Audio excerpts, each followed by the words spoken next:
Llévame a donde vas.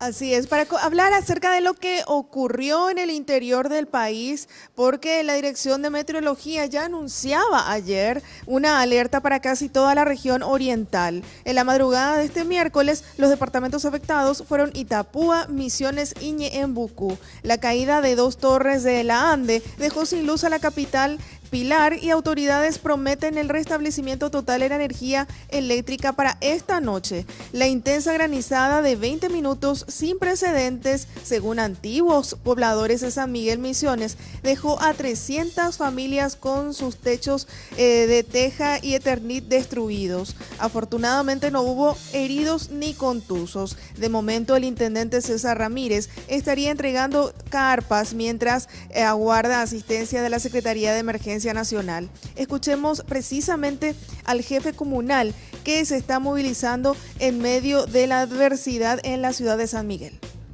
Yo también estoy esperando a la Junta, ¿verdad?, que declare estado de emergencia para poder hacer uso de los recursos de la que disponemos, ¿verdad?, que la ley nos permita.